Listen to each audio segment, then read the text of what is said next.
Alarm berbunyi keras pukul 6 pagi. Dengan mata yang masih berat, aku bangkit dari tempat tidur. Hari ini bukan hari biasa. Ini adalah hari wawancara kerja kesempatan yang sudah kutunggu sejak berbulan-bulan lalu. Perusahaan besar dengan reputasi hebat, posisi yang sesuai impianku, dan kemungkinan masa depan yang cerah jika diterima. Semua terasa seperti langkah awal menuju kehidupan yang lebih baik. Kupilih kemeja biru muda yang sudah disetrika semalam, celana bahan hitam yang bersih, dan sepatu pantofel yang mengilap. Berkali-kali aku menatap cermin, memastikan semuanya terlihat rapi. Aku sempatkan sarapan cepat, sepotong roti dan segelas teh hangat. Tak ingin perut keroncongan di tengah wawancara. Setelah mencium tangan ibu dan pamit, aku melangkah keluar rumah dengan penuh semangat. Jarak ke kantor tempat wawancara tidak terlalu jauh, hanya sekitar 20 menit berjalan kaki. Aku memilih berjalan saja, agar tidak terlalu gugup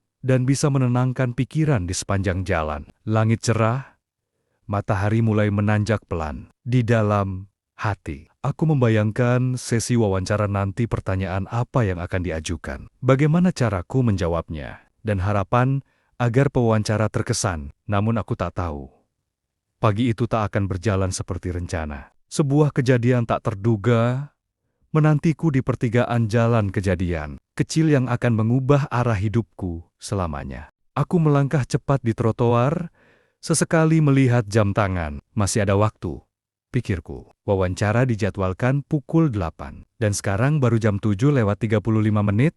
Aku bisa tiba tepat waktu. Langkahku mantap, pikiranku fokus, dan jantungku mulai berdebar karena gugup membayangkan pertemuan dengan para petinggi perusahaan. Namun semua itu seketika terhenti ketika aku melihat sesuatu di seberang jalan. Seorang nenek tua tergelincir dan jatuh di pinggir trotoar. Ia terjatuh cukup keras, dan tongkatnya terlempar beberapa langkah dari tubuhnya. Beberapa orang yang lewat hanya menoleh sebentar, lalu kembali berjalan, seolah kejadian itu tak penting. Aku terpaku hanya beberapa detik. Di satu sisi, aku tahu ini adalah momen penting dalam hidupku. Aku harus tepat waktu. Tapi di sisi lain, hatiku tak bisa membiarkan wanita tua itu terbaring sendiri di tengah jalan yang mulai ramai. Tanpa pikir panjang, aku menyeberang dan berlari ke arahnya. "Nek, apa nenek baik-baik saja?" tanyaku sambil berlutut dan memeriksa kondisinya. Wajahnya terlihat kesakitan, tapi ia masih sadar. "Kakiku tergelincir. Sakit sekali," katanya dengan suara lemah. Aku membantu nenek itu duduk bersandar di dinding, mengambil tongkatnya, dan mencoba memastikan tak ada luka serius. Tapi dari raut wajahnya, tampak jelas bahwa kakinya terkilir. Aku tak tega meninggalkannya.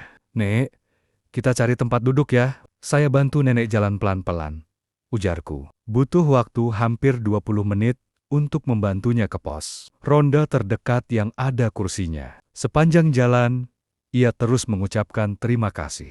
Bahkan sempat bertanya, siapa namaku, dan kenapa aku tergesa. Aku hanya tersenyum, menahan rasa cemas, melihat jam yang terus berdetak. "Saya ada wawancara kerja, Nek, tapi nggak apa-apa, keselamatan nenek lebih penting." Tatapannya berubah lembut, seolah menyimpan sesuatu yang tak ku ketahui. Ia mengangguk pelan. "Terima kasih, Nak. Tak semua orang mau berhenti di tengah kesibukannya." Setelah memastikan ada petugas keamanan yang membantunya, aku berpamitan dan mulai berlari. Sekarang, jam 8 lewat 10 menit. Aku tahu aku sudah terlambat. Namun, yang tak ku ketahui, langkahku barusan yang mungkin membuatku kehilangan. Kesempatan sebenarnya adalah pintu menuju takdir yang tak pernah kubayangkan sebelumnya. Keringat mulai membasahi punggung dan dahiku saat aku berlari menuju gedung perusahaan. Nafasku memburu dan jam tanganku menunjukkan pukul 08,22.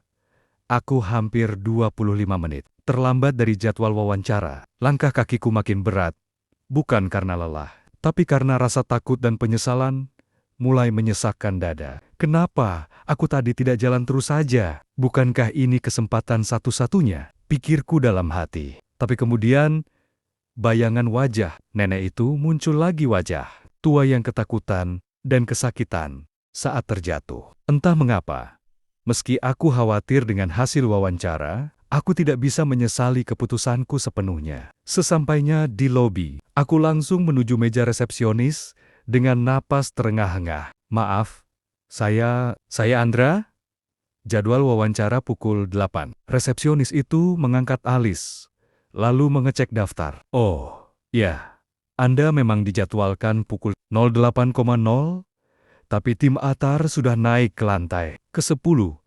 Saya tidak yakin apakah mereka masih menerima. Dadaku makin sesak. Boleh saya coba naik? Saya mohon. Setelah beberapa saat, ia mengangguk dan memberiku izin. Aku segera menaiki lift dengan jantung yang hampir meledak. Dalam hati, aku sudah menyiapkan segala kemungkinan terburuk ditolak, dimarahi, atau bahkan di blacklist. Saat pintu lift terbuka, aku disambut lorong kantor yang rapi dan senyap. Aku melangkah ke ruang tunggu, lalu mengetuk pintu ruang wawancara yang sedikit terbuka. Seorang pria dari tim HR melongok keluar, terkejut melihatku. Maaf, saya terlambat, Pak.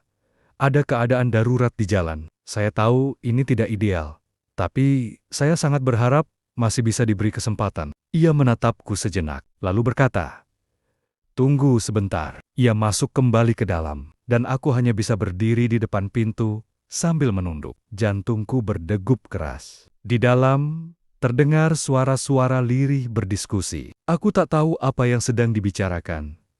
Apakah mereka membahas keterlambatanku? Apakah mereka akan langsung menolakku? Beberapa menit kemudian, pintu kembali terbuka. Tapi bukan si pria tadi yang muncul, melainkan nenek tua yang kutolong pagi tadi. Aku terdiam. Mataku membelalak. Nenek itu mengenakan pakaian rapi, dengan tongkat di tangannya, dan sebuah senyum tipis di wajahnya. "Silakan masuk, Nak Andra," katanya pelan, namun tegas. Aku tertegun. Otakku belum bisa menyambungkan semuanya. Apa yang terjadi? Kenapa nenek itu ada di sini? Tapi yang jelas, saat aku melangkah masuk ke ruangan itu, aku tahu waktu yang kupikir terbuang tadi ternyata adalah awal dari sesuatu yang jauh lebih besar. Langkahku masuk ke ruang wawancara terasa berat, seolah dunia mendadak melambat. Di depanku duduk dua orang dari tim HR yang sebelumnya sudah bersiap untuk sesi wawancara. Tapi perhatian utamaku tertuju pada sosok yang baru saja mempersilakanku masuk. Nenek tua yang tadi pagi kutolong. Kini, di dalam ruangan ber-AC dengan jendela kaca besar, ia tampak jauh berbeda. Rambutnya tetap memutih, tapi tersisir rapi. Ia mengenakan setelan formal elegan, dan di dadanya tersemat pin kecil berbentuk logo perusahaan yang sama dengan yang tertulis di undangan wawancaraku. Aku berdiri kaku, bingung harus berkata apa. "Silakan duduk, Nak," kata nenek itu sambil tersenyum, lalu melirik ke arah tim HR. "Biar saya yang tangani sesi ini." Dua orang HR itu mengangguk, berdiri, lalu keluar dari ruangan dengan cepat. Kini hanya aku dan beliau di ruangan itu. "Apa nenek bekerja di sini?" tanyaku gugup, mencoba menyusun akal sehat. Ia tersenyum lembut, lalu menjawab, "Saya tidak bekerja di sini. Saya pemiliknya." Dunia seolah berhenti berputar selama beberapa detik. Aku menatapnya tanpa berkedip. Tidak pernah terbayang bahwa nenek tua yang tadi pagi aku bantu di pinggir jalan ternyata adalah pemilik perusahaan besar yang selama ini hanya bisa kudengar dari cerita orang-orang sukses. "Namaku Ratna Wulandari," lanjutnya. "Saya pendiri dan CEO perusahaan ini. Dan kamu memilih menolong seseorang yang tak kamu kenal di saat hidupmu sedang dipertaruhkan." Aku masih terdiam. Kata-katanya menusuk langsung ke hati. "Saya sudah tua, Nak.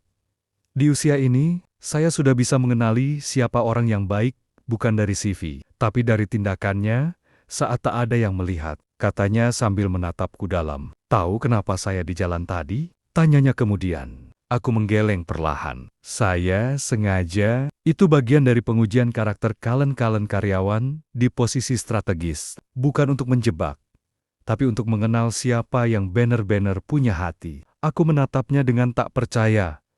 "Jadi, nenek sengaja menjatuhkan diri?" Ia tertawa kecil. "Bukan menjatuhkan diri, tapi saya keluar pagi-pagi dan berada di lokasi-lokasi tertentu. Kamu bukan satu-satunya yang saya temui minggu ini. Tapi sejauh ini, kamu satu-satunya yang berhenti." Dadaku terasa sesak. Tapi kali ini bukan karena takut, melainkan haru. Tiba-tiba rasa penyesalan karena keterlambatan tadi berubah menjadi rasa syukur. Mulai minggu depan, kamu akan mulai bekerja di sini. Tapi bukan sebagai staf biasa, katanya, menatapku mantap. Kamu akan saya bimbing langsung. Aku tak mampu berkata-kata. Air mataku nyaris menetes.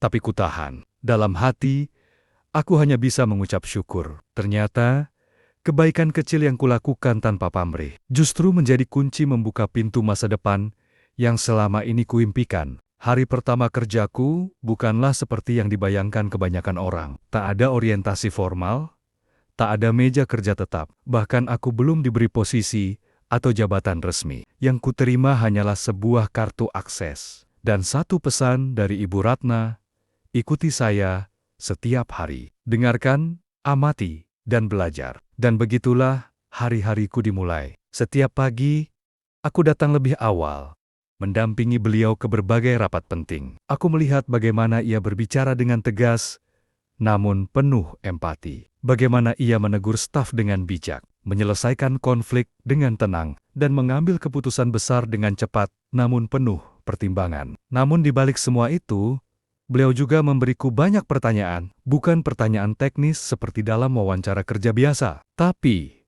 pertanyaan tentang nilai, pilihan hidup, dan tanggung jawab. Kalau kamu harus memilih antara keuntungan perusahaan atau kesejahteraan karyawan, apa yang kamu pilih?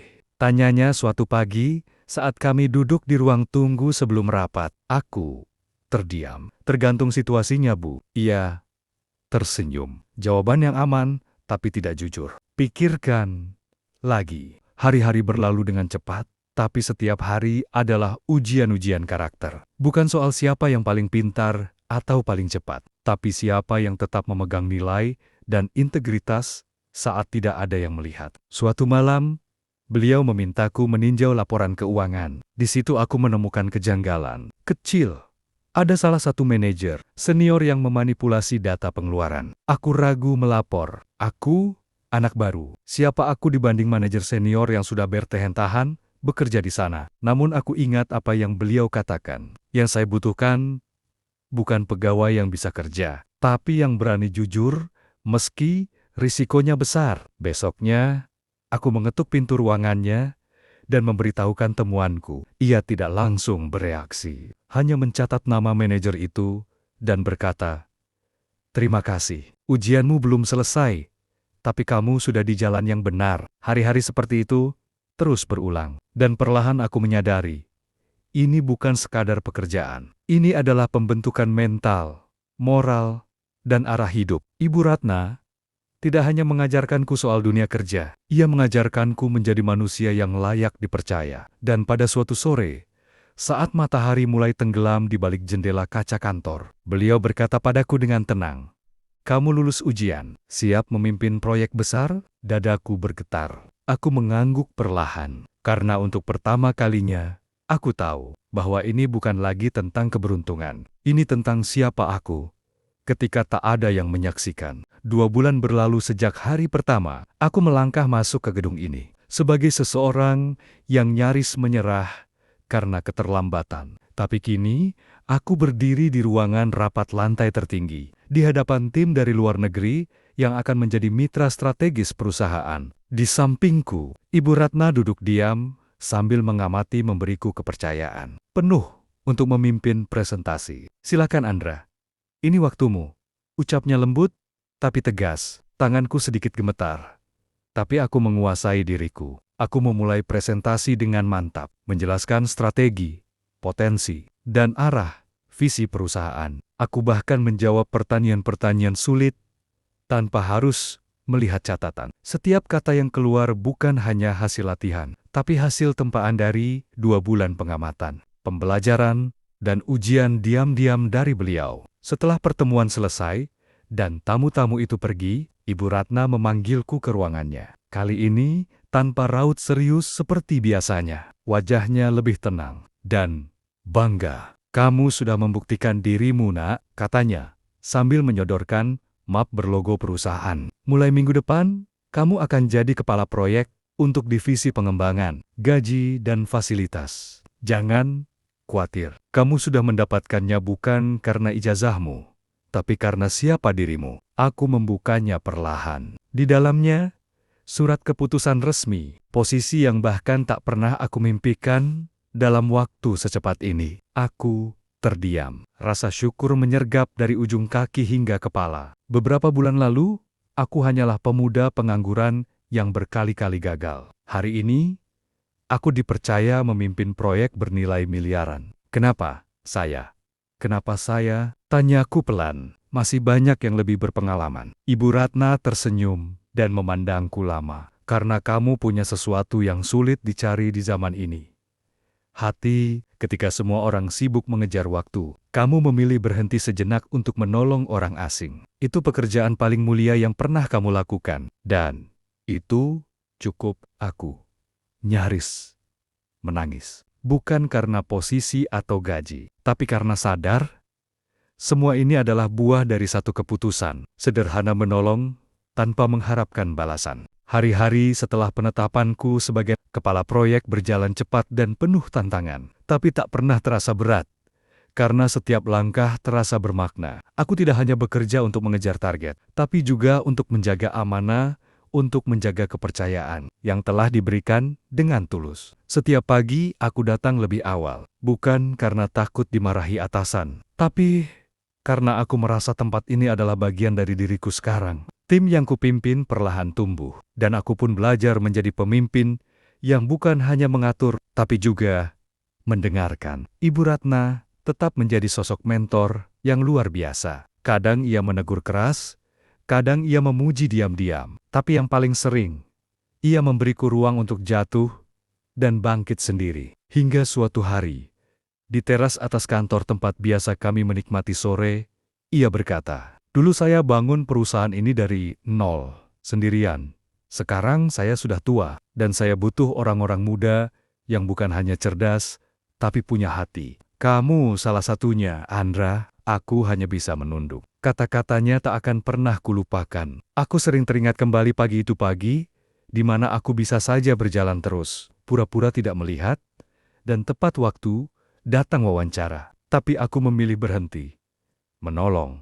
Dan hari itu, tanpa kusadari, hidupku berubah. Bukan karena kebetulan, tapi karena kebaikan itu selalu menemukan jalannya untuk kembali. Kini, hidupku jauh berbeda. Aku bisa membantu keluargaku, bisa merancang masa depan yang dulu terasa mustahil. Tapi lebih dari itu, aku belajar satu hal penting, bahwa pilihan kecil yang kita buat di waktu yang tak terduga bisa menjadi awal dari hidup yang sama sekali baru. Dan setiap kali aku melihat seseorang membutuhkan bantuan, aku teringat satu kalimat dari Ibu Ratna. Kesempatan besar sering datang saat kita tidak mengenakan jas terbaik kita. Tapi saat kita menunjukkan siapa diri kita sebenarnya,